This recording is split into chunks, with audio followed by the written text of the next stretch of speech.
أعوذ بالله من الشيطان الرجيم بسم الله الرحمن الرحيم الحمد لله رب العالمين. In the name of Allah, the Beneficent, the Merciful, all praise is due to Allah, the Lord of all the worlds. Assalamu alaikum, peace be unto you. We want to welcome our friends in South Africa, the United States, and around the world to this week's edition of A Conversation. I'm pleased to be your host, coming to you once again through the Salam Media platform out of Johannesburg, South Africa. Salam Media is an online portal for humanitarian journalism. We don't just report the news, we advise you on what you can do about it. Today's hot topic for our listeners and viewers this afternoon in the U.S., this evening in South Africa, is Imam Jamil, Abdullah Amin, other voices. A major mobilization effort is scheduled to take place in Tucson, Arizona, 1 week from today, on Sunday, August 15th. So today we're going to explore in a very personal way some of the reasons for this national mobilization. In this special broadcast, and we tend to call all of our broadcasts special, but today's broadcast is like taking the term special to the 10th power. This is going to be a very special broadcast. We're going to have a number of voices weighing in for 3 minutes each max, 3 minutes max, on what Imam Jamil Abdullah Amin and his ongoing imprisonment, now in his 21st year, what it means to them. The first up, and initially I wanted to have this brother last because he is the leader, the spearhead of this coalition effort of Muslims, of students, not just Muslim students, but students who are concerned about Imam Jamil. And I wanted him to wrap everything up with not only his feelings about Imam Jamil, but also to say something about this mobilization that's going to be happening a week from today, organized, spearheaded by students. But he's first up because, duty calls. He's on call. We'll just leave it. He's on call and duty calls. And so we're going to catch him in transit. Hopefully he has safely pulled over, and he's going to give us 3 minutes of perspective, which is going to include both his feelings about Imam Jamil Amin, his feelings about his imprisonment, and something I want him to say about this mobilization and why the mobilization in Tucson, Arizona is so important. Without any further ado, Brother Wasik Javed, I want to welcome him to the broadcast. Assalamu alaikum, Brother Wasik, I see you are in the vehicle, brother. You are en route. Hopefully you're safely on the side of the road now, and just give us 3 minutes of perspective, inshallah. Of course, and please let me know when I'm nearing my end of my time. Assalamu alaikum to everyone. Thank you, Brother Mauri, for inviting me to your show and to share just a few brief words regarding Imam Jamil. I'll first start off immediately as learning about H.Rap Brown, the Student Nonviolent Coordinating Committee. How at the age of 21 years old, H.Rap Brown confronted the President of the United States of America, called him out for his treatment of African Americans in this country. At 21 years old, he is following the example of the Prophet, in which he says, sallallahu alaihi wasallam, that the greatest struggle is speaking truth to a tyrant. Mm-hmm. And so as someone in my early 20s, following the work and the life of H.Rap Brown is critical, because he learned a system. When he became Imam Jamil, he learned that in order to truly bring revolutionary change and social change to this country, we have to follow the example and the system outlined by our Lord and our Creator. What connects me to H.Rap Brown, now known as Imam Jamil Amin, is how he was that leader that we are truly seeking today. In 2021, today, with all the movements going on around society, we're actively looking for leaders who can show us the way, but unfortunately, we have none. Unfortunately, we do not know what true revolutionary change is, what true revival and renewal is, but Imam Jamil showed us the way, and that is why the government either killed our leaders, framed our leaders, so that the next generation does not have anyone. Because the U.S. government ensures that they utilize divide and conquer tactics, so we cannot unite behind a true mujaddid, behind someone who can call to the oneness of Allah and thereby, defy society. So this coming Sunday, as we all know, we are protesting outside of his prison in Tucson, Arizona. If anyone is able to still make it out, fly in, the flights there are relatively cheap still. I implore everyone to come and attend, and if you cannot, be sure to follow @_free Imam Jamil, Students for Imam Jamil on all of our platforms, Instagram, Twitter, and Facebook, and make sure you view the live stream. Alhamdulillah. How much time? 15 seconds. Oh, sorry. I think it cut out. So yeah, I just want to invite everyone to attend that mobilization, and be sure to follow and be in tune. Follow us for updates. Students for Imam Jamil @_free Imam Jamil on Instagram and Twitter. Jazakallah khairan. Alhamdulillah. May Allah Ta'ala bless you, brother, in your travels. Thank you for making time for us Amin. today. And may Allah bless Amin. next Sunday's effort. A lot of dua, Amin. inshallah. Amin. Jazakallah khairan.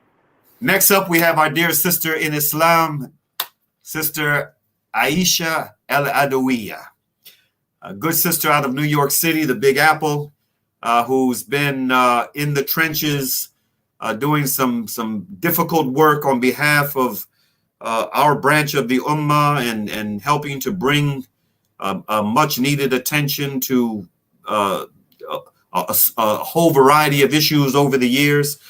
We want her now, inshallah ta'ala, if she is ready to come on board. We want to hear from our sister Aisha. Is she with us, Brother Sadiq?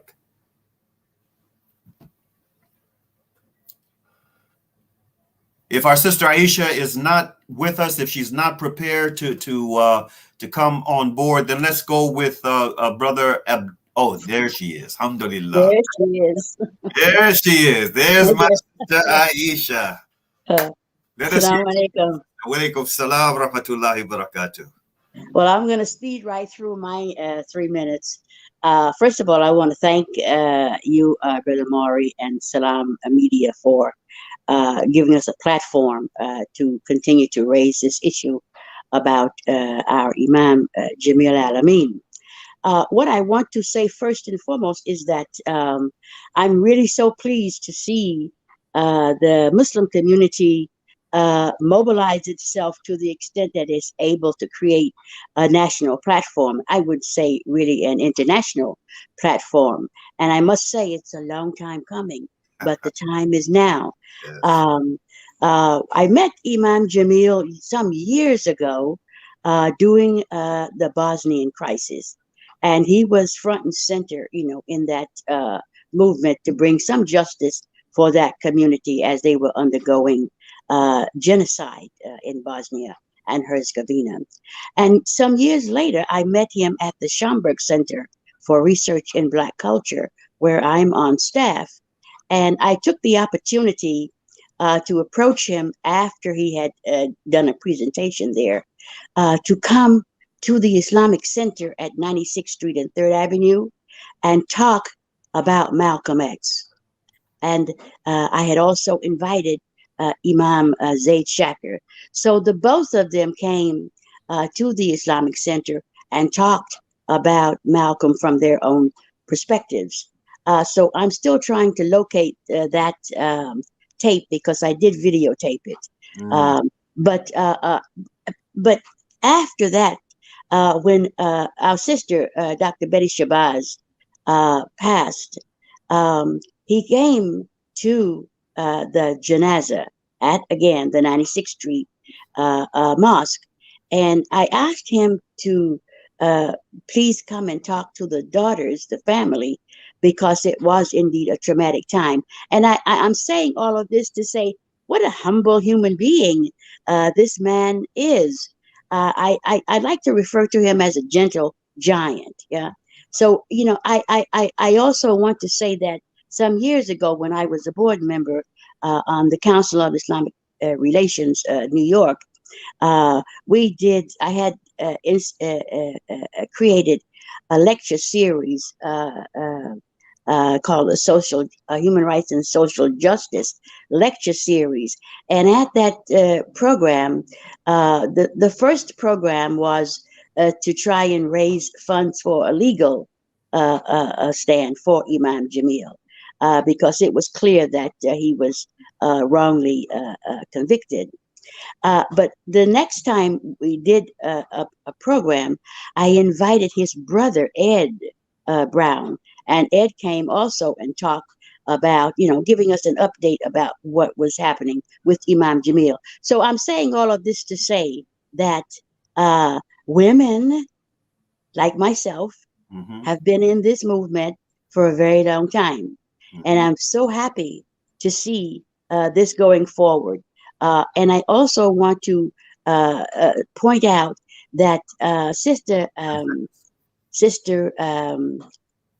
I'm forgetting her name, Imam Jamil's wife. Karima.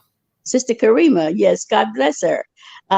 She's been in the trenches for a very long time.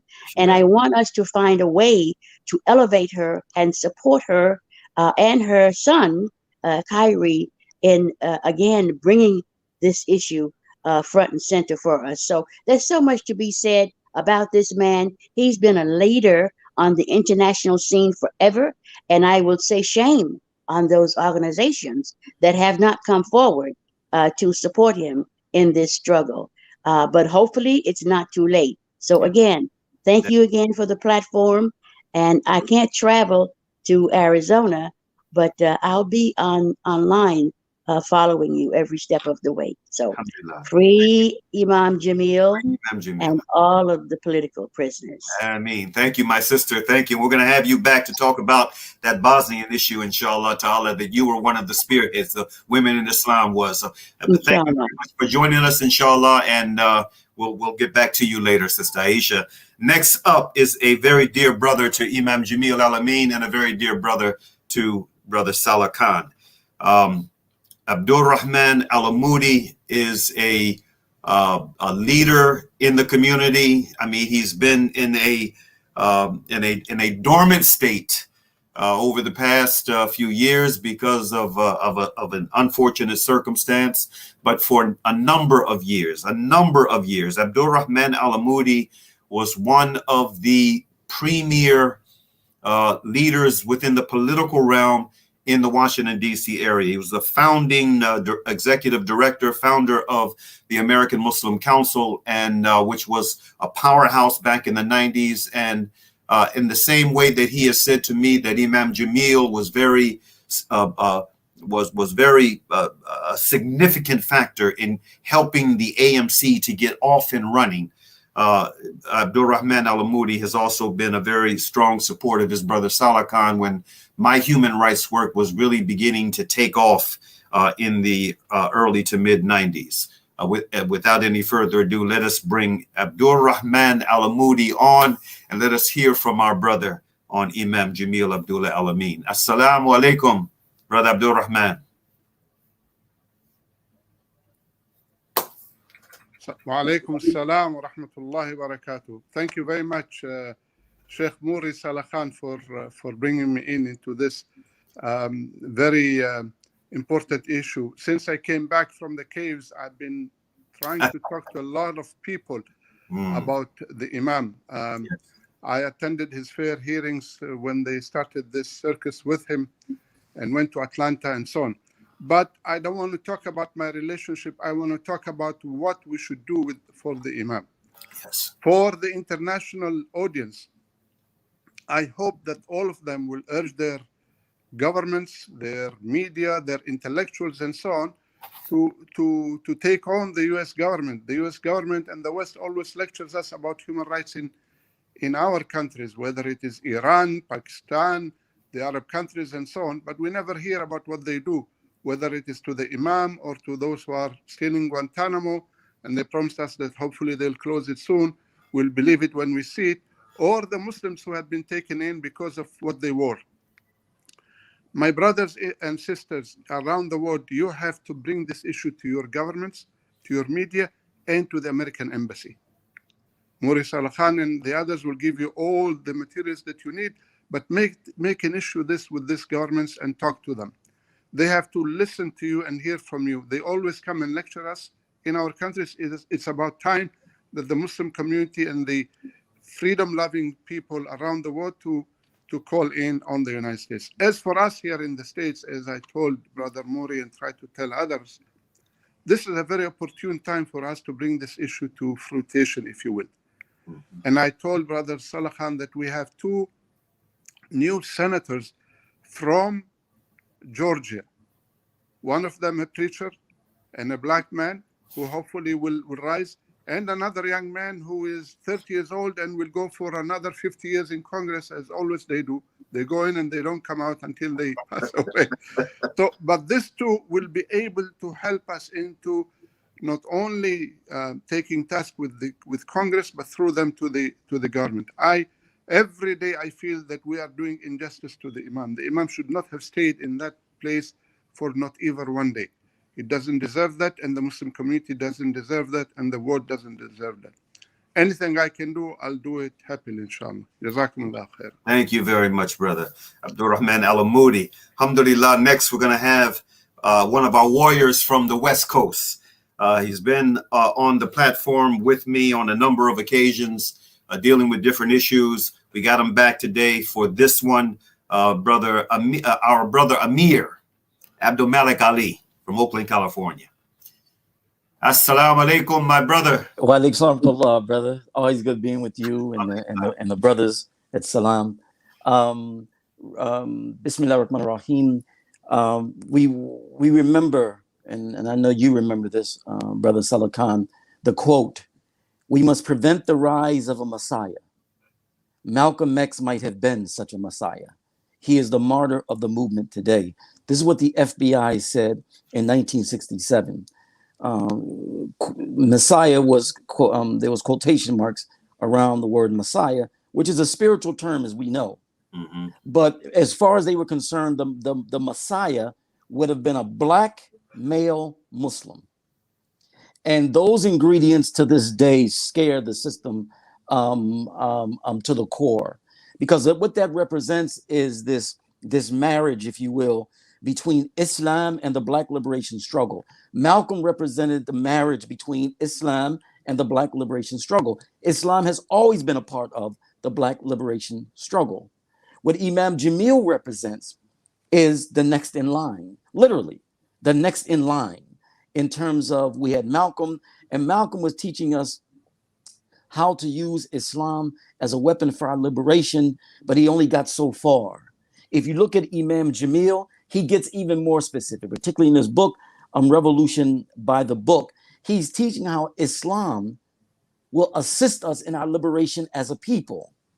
And this right there concerned the system, because to this day, the type of leader that they are concerned about is a leader who is black, male, and Muslim. That's how it is today. And just like Malcolm said, a black leader will not be a true black leader unless they're willing to go to the graveyard, the hospital, or to prison. And Imam Jamil is in prison because Imam Jamil represents the next chapter in our struggle for liberation and the role that Islam plays in that struggle.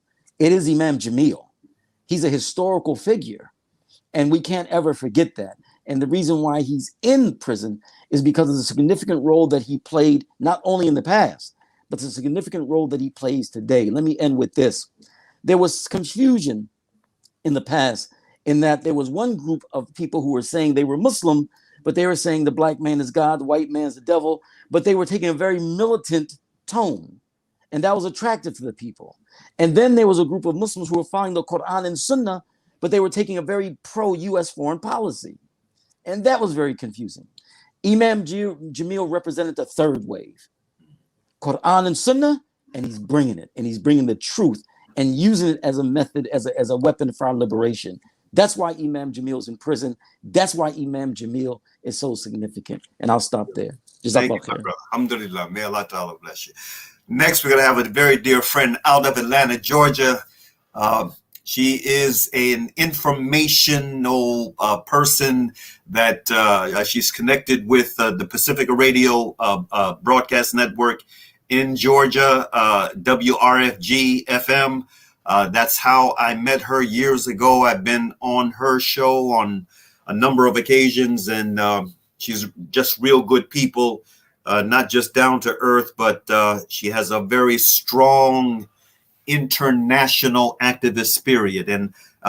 And I should note, for those who didn't catch the program that we did last year, she was deeply involved in the anti-apartheid struggle in South Africa from the United States, and having made visits there as well. Without any further ado, we want to welcome our friend Heather Gray to the platform.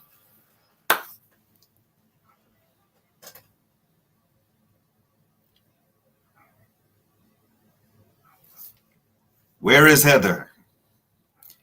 Is she with us?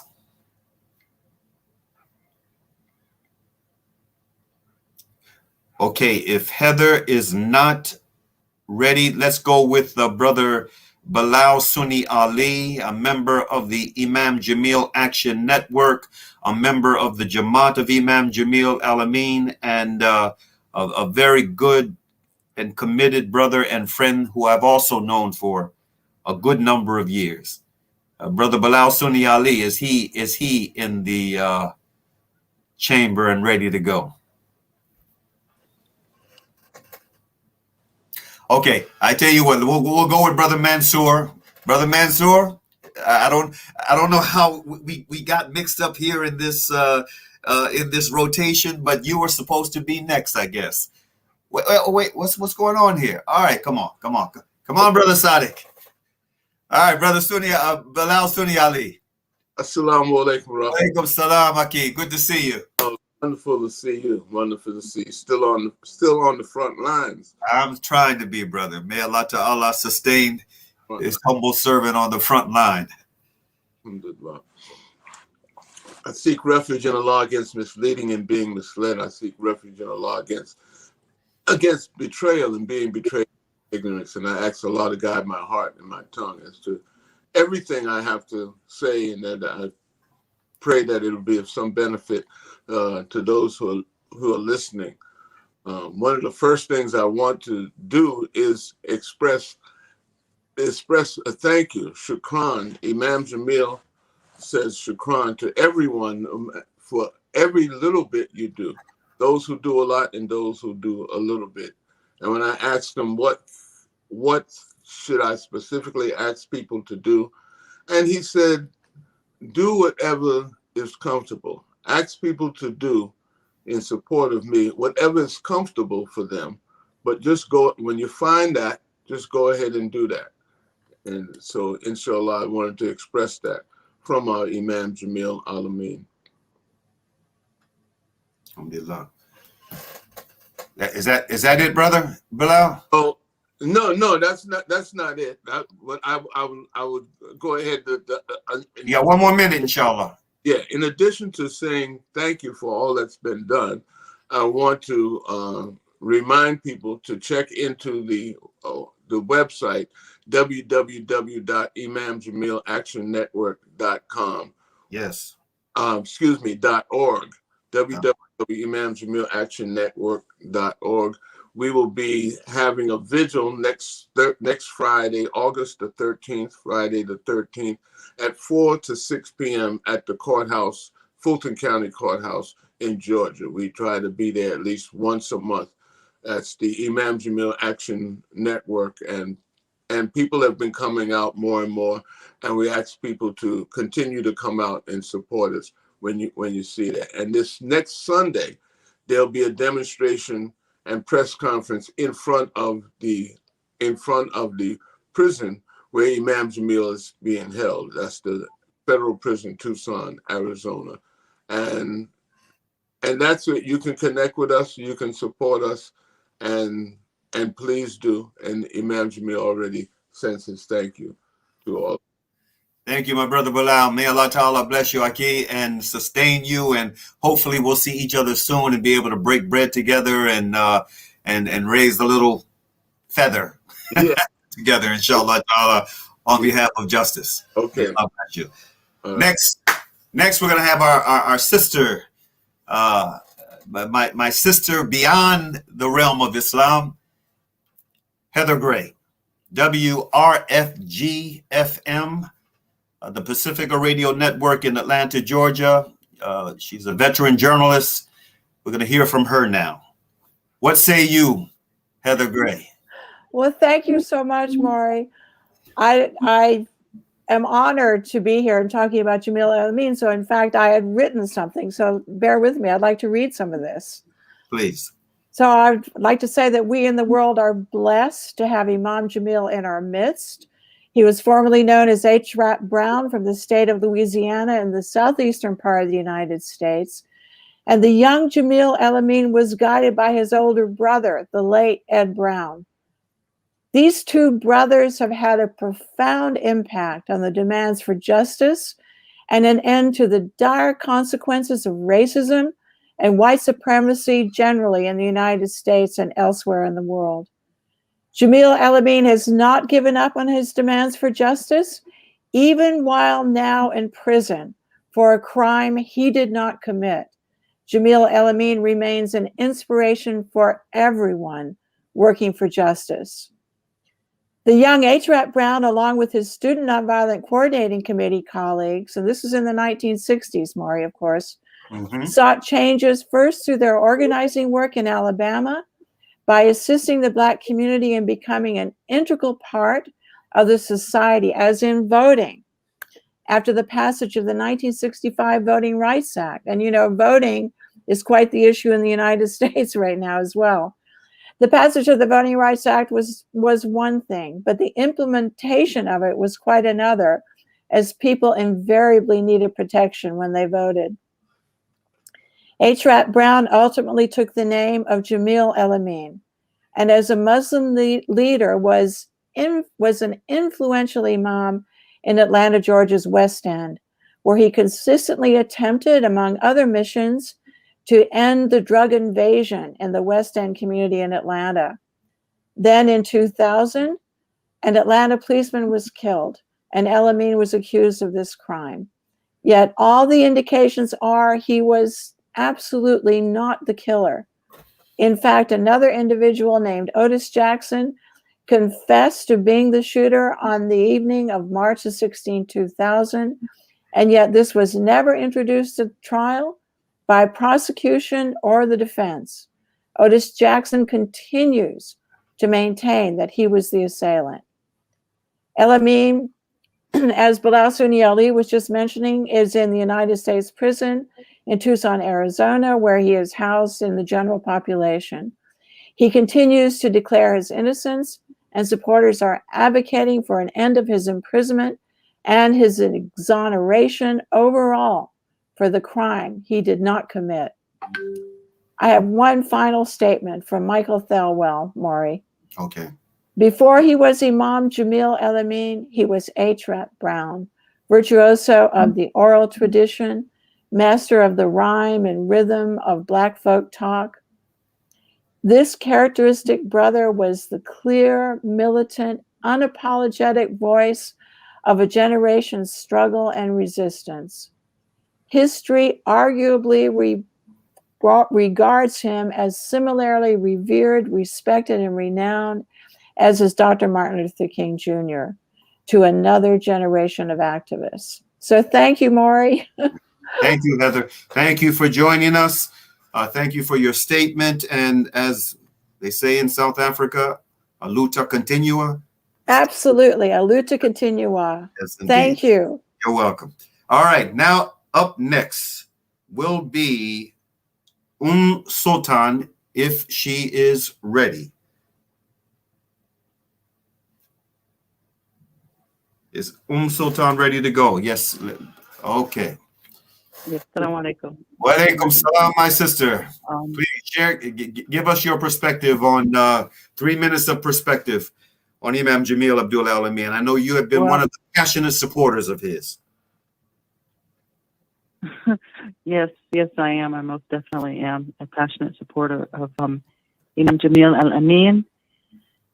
I'd like to say that I first learned about him, I think it was in 2006 when I was working at the Mass Freedom Foundation in Washington, D.C.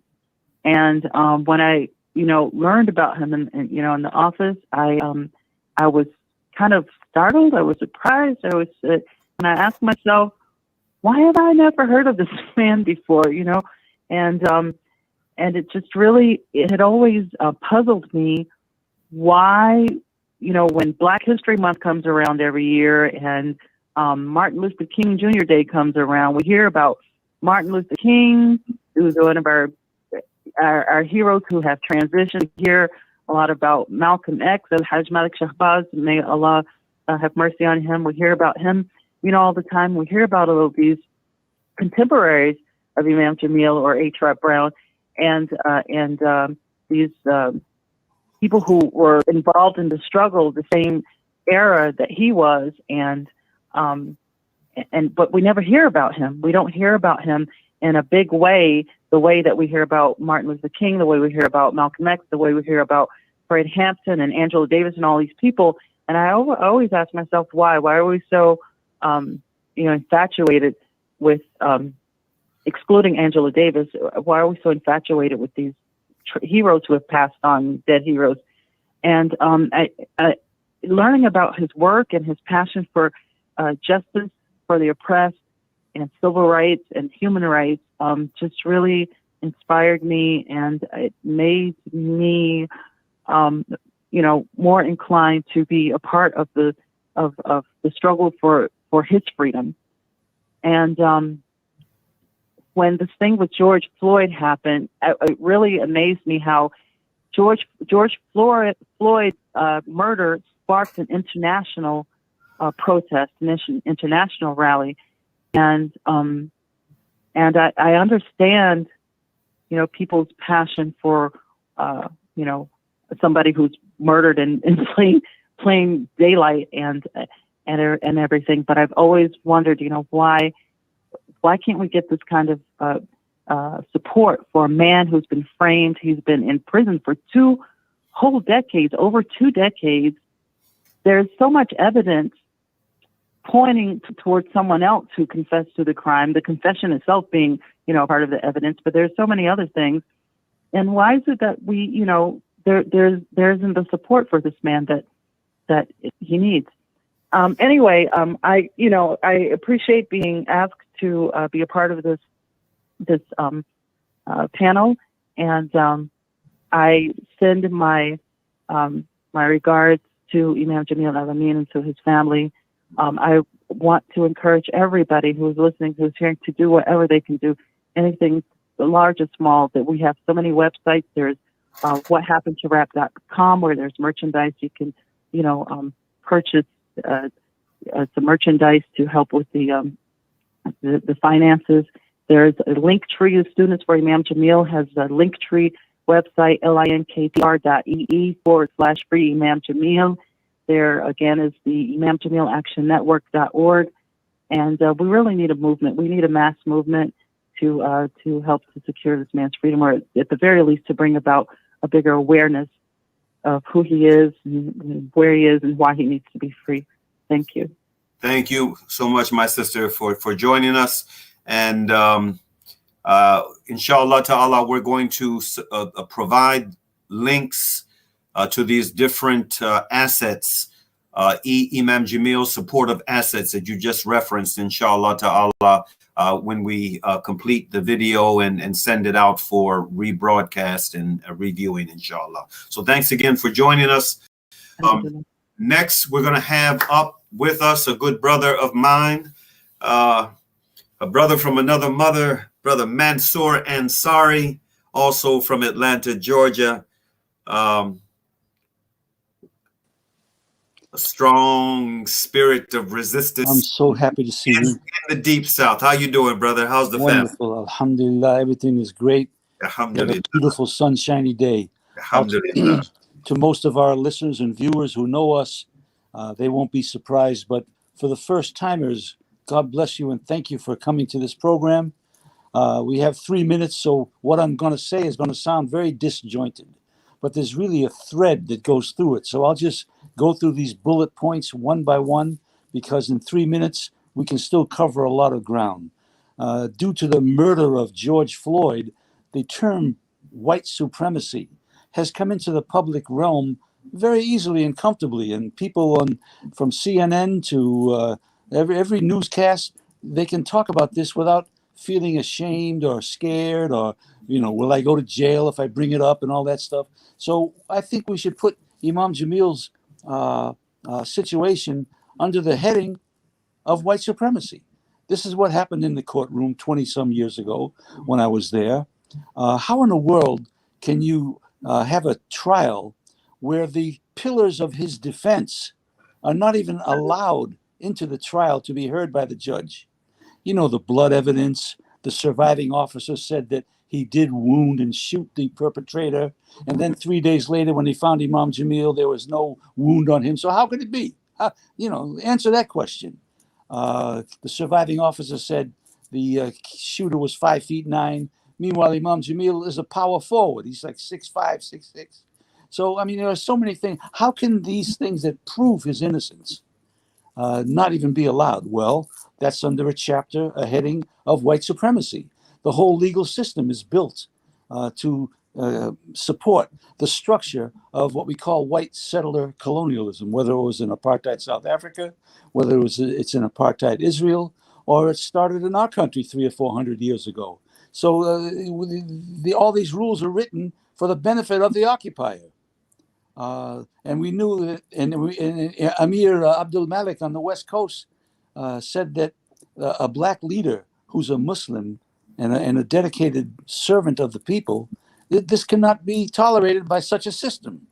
Now we have to understand that Imam Jamil Al-Amin, who I've known since 1979, his understanding of Islam promotes unity and unification, care for the victims, even in his H. Brown days, especially then, care for the victims of the imperial order. This is what he was all about. And now we see in our country a shift to the right. Noam Chomsky, one of our great leaders, has observed for 25, 30 years that what was left and right in politics decades ago, it doesn't matter, that the whole society, the whole Democratic Party has shifted to the right. The right-wing nuts of the Republican Party are further to the right, where they're starting to be enamored by this joker who leads the country of Hungary in Europe because he's a Trumpist kind of guy. And so Tucker Carlson and other misguided media figures in our country praise this guy in Hungary because he wants to be a dictator. So I'll say it. I know I'm running out of time, but I'm going to say what I said some years ago at a big rally at the steps of the state capitol in downtown Atlanta, Georgia, that Imam Jamil Al-Amin, we've known him for decades, he's neither a liar nor a coward. He would have said, yeah, I shot him if he did, but he didn't shoot him, and we believe him. So he's not afraid of anything. He's a great example of grassroots leadership in our country, and we need more like him. So let's get him out of prison, because he's older than I even, you see how old I am. He's even older than I am. So we need to get him out here back with us where we need him and love him. Jazakallahu khair.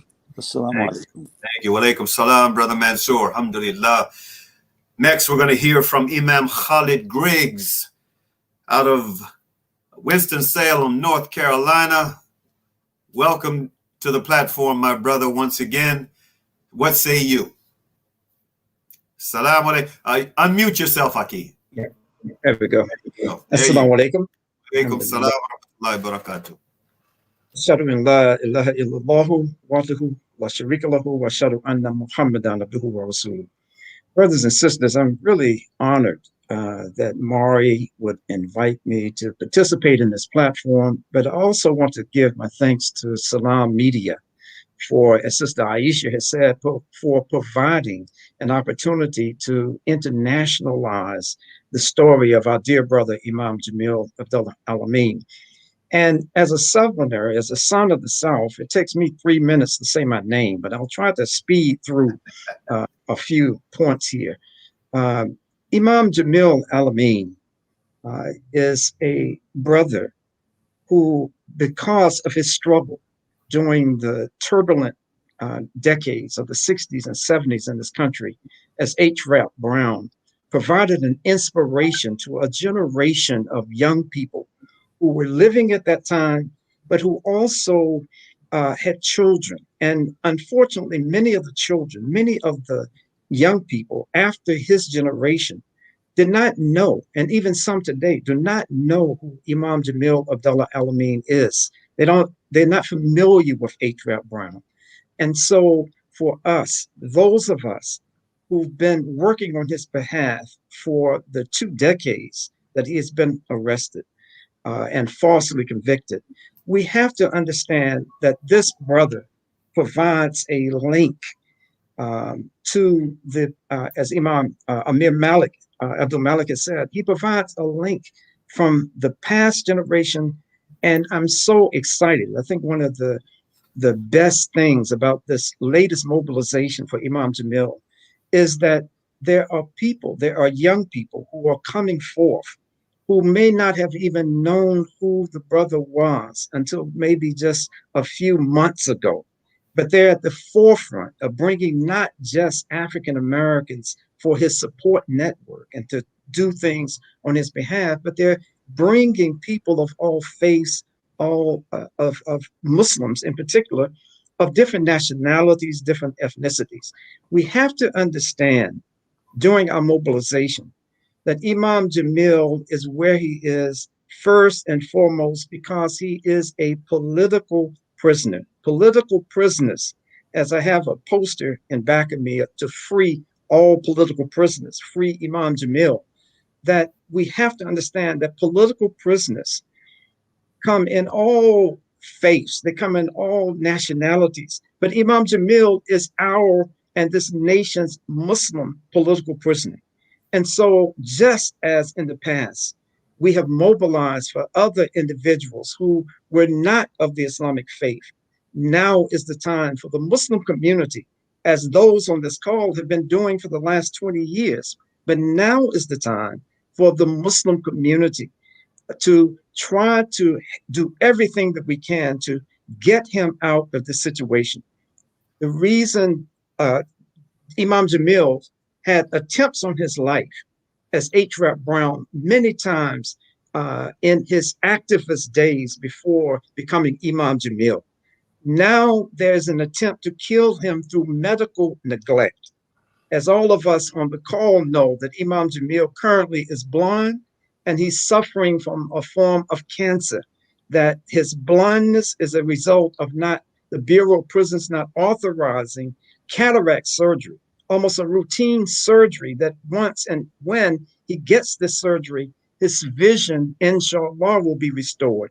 And inshallah, if he gets the medical attention for this cancer, then that will be curtailed as well. So this mobilization on August 15th is a very important mobilization, but it's only one of many to follow.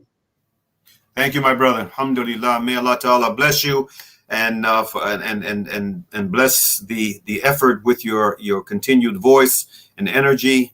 Alhamdulillah. We're going to move right along to another Imam, Puerto Rican Imam, Imam Yusuf Rios, coming to us, I believe, out of Chicago. So we're going to go from Winston-Salem, North Carolina to Chicago. My brother, assalamu alaikum. Wa alaikum salam wa rahmatullahi wa barakatuh.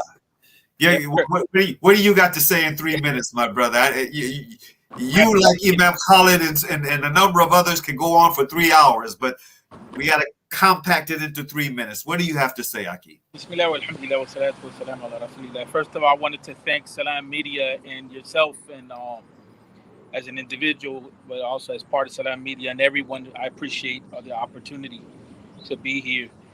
I think that in reflecting, first of all, a lot of people have mentioned points that are extremely excellent. I think we need to recognize we're in Black August, which is the month for political prisoners. And it's ironic that we're coming full circle when we look at the life story of George Jackson, who was taken into custody and given a sentence that was undue, and he became part of the prison reform movement, and he was also associated with the Black Panther Party. We find that Imam Jamil is representing that in his old age. And so the struggle, I think, I don't want to take too much time, is to be involved in the abolitionist movement, be involved in having a voice and keeping that legacy of Imam Jamil alive, because we are being silenced. Like the social justice effort through an Islamic prism is being silenced. It is being curtailed, and Imam Jamil is that connection to show that the struggle is universal. From the Puerto Rican community, we gave a specific thanks because Imam Jamil, he had mentored Felipe Luciano, who became one of the leads for the Young Lords, and that became the counterpart to the culturally speaking, to the Black Panther Party. It was the sister organization. So, I don't want to go further than to say, if you look, Imam Jamil's case is a medical terrorism case, and that he's being prevented, medical health. And we see the issues of the insurance and medical care in this country. And we see that, at the end of the day, that the issue of this is a crisis of democracy. So these are issues that we need to be involved with. Now we need to, when I was in Chicago, right now I'm on the East Coast, but when I was in Chicago, I saw a poor representation of Imam Jamil's case in these circles that are talking about political prisoners and the abolitionist groups.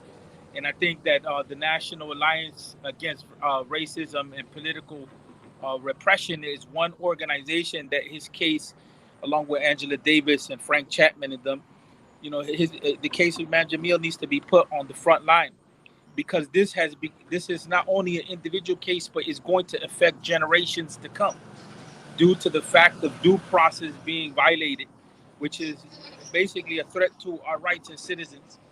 And it's a threat to the concept of human rights, which is something that Imam Jamil struggled to fight for. And lastly, I wanted to say that we have to really ensure that we know that Imam Jamil, like Brother Yahya Abdul Sabor, may Allah bless him, always reminded me from Imam Jamil Action Network, that Imam Jamil is, the legacy of Malcolm X in our time. Yes. So his incarceration and what he is suffering is actually an attack on the legacy of Malcolm itself, and the side that Malcolm brought to the transformation of this society is the side which is being suppressed by this rise of fascism that we're seeing today's time. So we need to be involved. We just can't hit the history piece. It's important because we don't know how to make the connection, but we need to be practically involved. Absolutely. Thank you, Sheikh. Yusuf Rios, may Allah Ta'ala bless you. You're back in Philadelphia now, huh? Yeah, I'm in the Philadelphia. Okay, alhamdulillah. We gotta connect, brother. We're close. We gotta connect before you head back into the Midwest, inshallah ta'ala. May Allah Ta'ala bless you. And now we are going to come with our brother from Canada, our Canadian brother. Actually, he's an American Canadian. Canada has him right now, but his roots were nurtured and cultivated in the Big Apple, if I'm not mistaken. But next, we're gonna have Sheikh Abdullah Hakim Quick, one of our premier scholars. I know you've been a bit under the weather, brother. I'm glad that you're able to be with us today. May Allah Ta'ala bless you. Let us hear from you now. Bismillahir Rahmanir Rahim. Alhamdulillahi Rabbil Alameen. Wa usalli wa usallam ala Sayyid al-Awwaleen wal Akhirin, Nabiyyina Muhammadan wa alihi wa sahbihi wa barak wa sallam. My beloved brother Mauri Saalakhan and those in the Salam media, I ask Allah to bless you for your efforts and all those who are supporting Imam Jamil. And I begin with the greeting words of the righteous. Assalamu alaikum wa rahmatullahi wa barakatuh.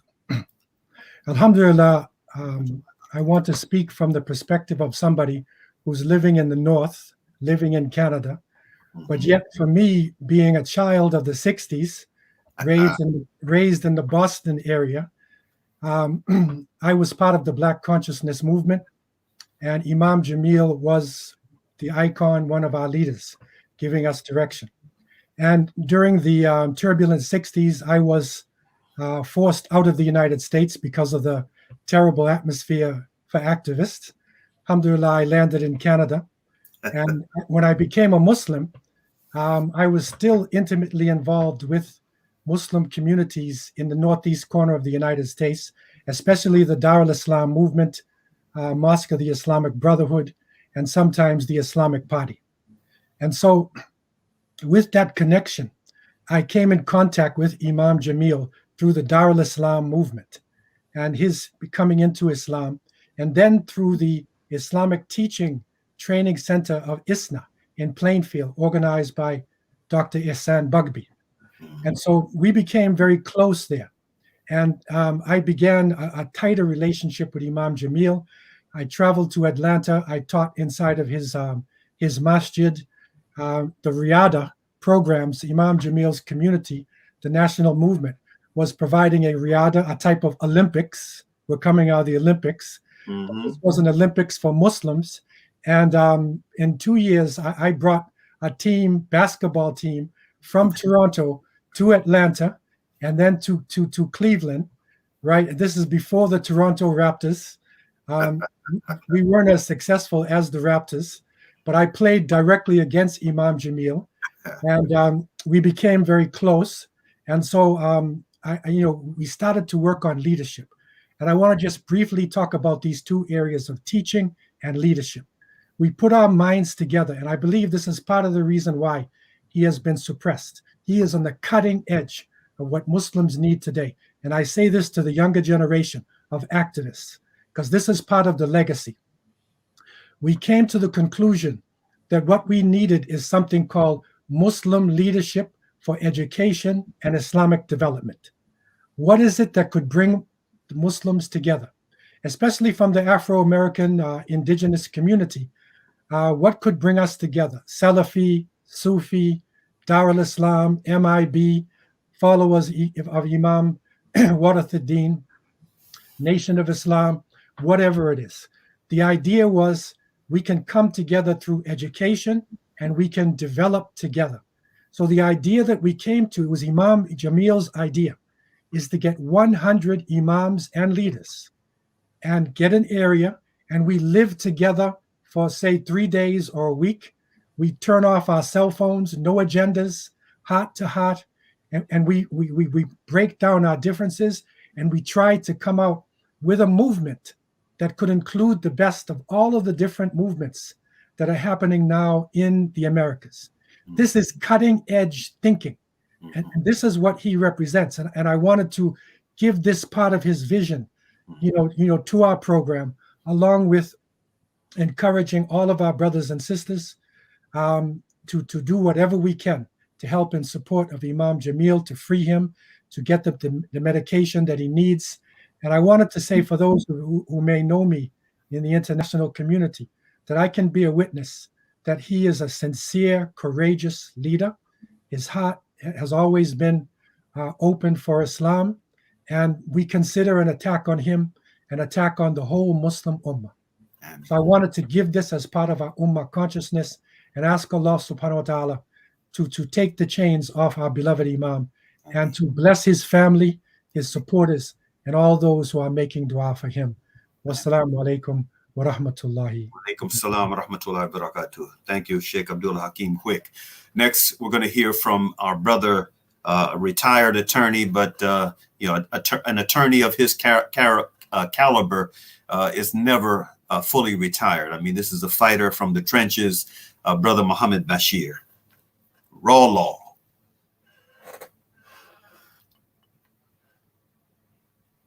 Is Brother Muhammad with us?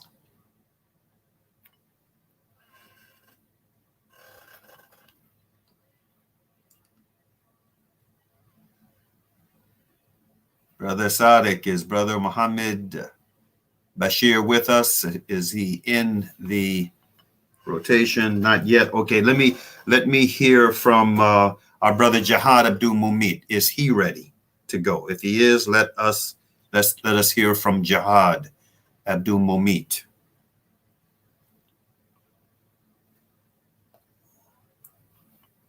Is Jihad with us, Aki? Okay. Brother, while you are hopefully preparing to get these brothers with us, I'm going to read. In fact, let's do this. We're not going to be able to show both. Okay, there we go. There we go. There we go. There is Brother Jihad Abdul Mumit. Brother Jihad, when Brother Wasik could not, when we had to put him up front instead of having him go last, I thought about having you go last because of the symbiotic relationship you have to Imam Jamil on not only an ideological level, but also, from the perspective of having yourself been a political prisoner. You know what it means, what it feels like to be a political prisoner. You were one for many years, and now you are at the helm of a political imprisonment organization, Jericho. So now let us hear from you for 3 minutes, Saki, inshallah ta'ala, and then we'll wrap up with Brother Muhammad Bashir. Alhamdulillah. Assalamu alaikum. Alhamdulillah. Wa alaikum assalam wa rahmatullahi wa barakatuh. Alhamdulillah. Bismillah ar-Rahman ar-Rahim. In the name of Allah, most gracious, most merciful. Thank you, Hajj Mauri Saalakhan. Apologize, listeners, for being late. I thought I was on, but I was just looking at myself. So there you go. So sorry, South African comrades for that. Yes, so just some brief comments. I was incarcerated for 23 years for my involvement in the Black Liberation Movement. Alhamdulillah, took my Shahada in prison and been moving forward ever since. As Haji Mauri Khan has said many times, is that Imam Jamil Al-Amin's case is so unique in that it is the connection between the past and our present. And we maintain that the best connection that you listeners can have with our rich revolutionary past of struggle against injustice and our struggle for human rights on all levels is to make a connection with a political prisoner, a freedom fighter that's actually alive and in prison today. Yes, reading a book is important. All of that is fine. It's very necessary. But your alive connection with somebody by rendering that support. And obviously, Imam Jamil Al-Amin is that, from his rich history that he brings, and now he is a contemporary freedom fighter incarcerated, and he is a political prisoner in the United States. Of course, the United States does not acknowledge the fact that there are political prisoners in this country because their narrative has prevailed so far that we are all criminals. So my point, to make you help understand, if you're not familiar with the case, if you're not familiar with freedom fighters in the United States, I challenge each and every one of us to open up a history book on African American history, and you'll see a picture of Nat Turner standing there. It's usually a caricature, a drawing of such. And then you study and read about his history. Whatever you think of him, do you think of him as a freedom fighter or a criminal? And however you answer that is however you answer the question, whether or not how you view all of us, including Imam Jamil Al-Amin. So we need to be able to bring in with us the whole perspective of how we either set up a frame, and even for those comrades and sisters and brothers that fought for our freedom. It is our right to fight for our freedom. You do know that. So I think the last comment I want to make, how important it is to follow what Haji Mauri Saalakhan is doing, and all the other organizations and groups that's supporting not only Imam Jamil Al-Amin, but all political prisoners that are incarcerated, so that we do not cast the notion or the narrative that those who struggle for our freedom, to represent us, for our human rights, for our human dignity, that if they are captured, incarcerated, regardless of the circumstances, that they will rot and die in prison. If that's the case, that means that anybody that's struggling for our rights today, including Haji Mauri Saalakhan, myself, you, your grandmother, whoever else, Afia Siddiqui, doesn't matter, man, woman, or child, that once they are in prison, the government pretty much can bank on the fact that we won't support them. How dare we? We should be shameful about that. They can bank on the fact that anybody goes to prison today for whatever they do in standing for human rights, justice, and humanity, that those of us that profess to struggle for humanity, we will not support them. We'll let their name die in the dustbin of history. We cannot allow that to happen with our dear beloved brother, Imam Jamil Al-Amin. So Mauri Saalakhan, thank you. Thank the listening audience for giving me that time. The chairperson of the National Jericho Movement. You can Google that and get more information on not only Imam Jamil Al-Amin, but other political prisoners as well. Alhamdulillah, Allah guide us. Amin. May Allah Ta'ala bless you, brother, and bless Jericho. MashaAllah Ta'ala. All right. We're good. We are bringing this broadcast to a close. I mean, the hour has gone so fast. MashaAllah Ta'ala. I want to show a piece of video. It's a short video. Before I make my concluding remarks, I want to show it's a very short but very poignant video, footage of Imam Jamil, inshallah ta'ala. For those of you who have heard the name, but you really can't put a face to him and to know his voice, his perspective, especially as he went through that transition from H-Rap Brown to Jamil Al-Amin, this will help to put a face to who we've been talking about. See, it's no in between. You're either free or you're a slave. There's no such thing as second-class citizenship. If we go to YouTube and search H-Rap Brown, I don't think there's anyone, I think his performance was unparalleled. After, he became Imam Jamil, we know the tremendous work that was done.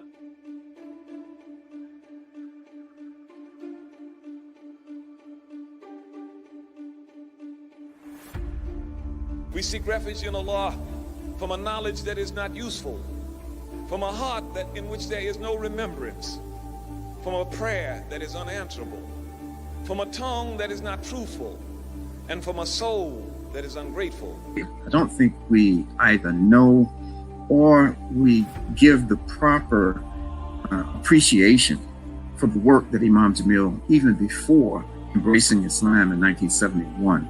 Imam Jamil was one of the most fearless individuals that they had ever met. African-American men said that they found their manhood. They found how to express their manhood in the face of conflict because of the example and the words of Imam Jamil. The loss for almost the last 20 years that the Muslim community has suffered is a loss that has been to a certain degree suffered by the non-Muslim community as well. Even after this bogus conviction, he's still not able to publicly speak about the situation. Now it's time to kind of scrub that clean and get him back to, the position of reverence that he deserves to be in, because he's done so much for us at this point as a ummah and as Black people. They understand the power of his words, to move people to whatever action. That's the reason why he's in federal custody at this moment. It's because, they put the leader of the Aryan nation in a cell next to him and they got to talking and he took Shahada. That's true. After that, they were like, okay, federal custody, solitary, we don't have time for this and we can't let you speak to anybody. But they knew that, all the way back in the trial. So the current gag order is an unofficial gag order. Basically, it's just if you request an interview, they're going to say no. And the most pervasive thing in all of this is that since before day one of the trial, the guy who did it said, I did it. That you had committed a murder and were involved in the shooting of a cop in March of 2000 in Atlanta, Georgia. Yes. You did? Yes. All right. You weren't arrested for it, were you? No, sir, I was not. In fact, another person was tried and convicted. Jamil Al-Amin, yes, sir. Yes, sir. Throughout the trial, they cheated time and time again. And when I say cheated, I mean cheated. From faulty ballistics, the lady who did the ballistics in our trial, who was, hired by the state, she was fired from her job because she did faulty ballistics. And the ballistics don't match. The description matches the guy who confessed. They said the man who shot these police officers was wounded. The guy who confessed was wounded. My father wasn't wounded. And so then all of a sudden the blood from that was found on the scene, they couldn't find a match because it didn't match the Imam. All the way to the constitutional violation. They violated his constitutional rights a few times, but the most prominent one was they did a mock cross-examination where they asked him questions in the closing argument and then answered the questions for him to the jury after he exercised his right not to testify, because we believe that They didn't present a strong enough case that warranted him to have to testify. We proved that he didn't do it. It's just so many things that happened in this one trial. I mean, we have all these other things listed out, and we want them to review that as well. But it's like, hey, look, this guy Otis Jackson, he's sitting in prison in Florida. He's telling you he did it. He's been telling you he did it. We have three affidavits from him. We have him on video. We have handwritten like every kind of confession you can possibly get from a guy, he gave us. So it's like, what do y'all want? Like, if nothing else, we deserve a new trial, but realistically, let the Imam go. Like, let him go. Look, this isn't even in line with the man we know and love and have this respect for. If nothing else, he's told you he didn't do this. And verily, man has been created into toil and struggle, that it is a part and parcel of the development that you encounter in this life, that you must struggle. So therefore, in this sense, the best struggle, the best way to be able to struggle, deals with following the guidance.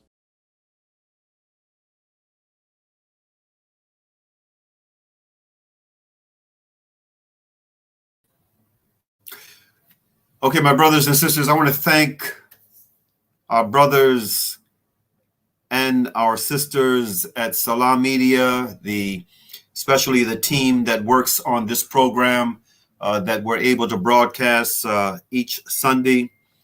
Brother Sadiq, I want to thank you and everyone else that's part and parcel of making this happen, helping to make this broadcast and other related broadcasts that Salam Media does for the public good possible. I want to conclude with our statement on the August 15th mobilization that is 1 week away. When I say our, I'm talking about the Afia Foundation. This is the Afia Foundation's position statement on Imam Jamil and this upcoming mobilization for him. Oh, before I share this with you, let me share a bit of very good news. And it's a reflection of what can happen when people become active, when people resist. For over 3 years, Imam Jamil was denied something that he, even as a prisoner, has been entitled to, and that is surgery for his eyes, for his sight. Imam Jamil has cataracts and probably some other stuff going on with his sight, and they were denying him treatment for 3 years. He was functionally blind. Well, as a result of all of this activity that's been going on of late, leading up to next Sunday's mobilization, I learned that a couple of weeks ago, Imam Jamil got surgery on one of his eyes. This is what can happen when people are active, when folks who care, who really truly care about issues that we all should be concerned about, demonstrate that concern. Good things can happen. I'm going to conclude with our statement. The Afia Foundation is pleased to join the coalition of conscience who share concern for the ongoing imprisonment of Imam Jamil Abdullah Amin, the former H. Rap Brown, under conditions that violate the U.S. Constitution's theoretical guarantee against cruel and unusual punishment. El-Hajj Mauri Saalakhan, as an individual, and the Afia Foundation as an organization are in full support of the August 15th human rights mobilization in Tucson, Arizona. There has long been sufficient evidence for a revisitation of the fact-based circumstances that led to Imam Jamil Abdullah Amin's arrest, prosecution, and incarceration. The recalcitrance on the part of Georgia to revisit this case graphically underscores the politics that surround it. Politics rooted in race, religion, and unforgiving history, aka 21st century COINTELPRO. With that, I end, as we traditionally do, with our weekly broadcast with the Surah Al-Asr. Bismillahir Rahmanir Rahim. Wal Asr. Idda insana lafi kusr. إِلَّا الَّذِينَ آمَنُوا وَعَمِلُوا الصَّالِحَاتِ وَتَوَصَّوْا بِالْحَقِّ وَتَوَصَّوْا بِالصَّبْرِ. Which means in translation, in the name of Allah, the Beneficent, the Merciful, by the token of time through the ages, verily humanity is in loss, except those who believe and do good, and exhort one another to truth, and exhort one another to patiently persevere. Peace be unto you. Assalamu alaikum.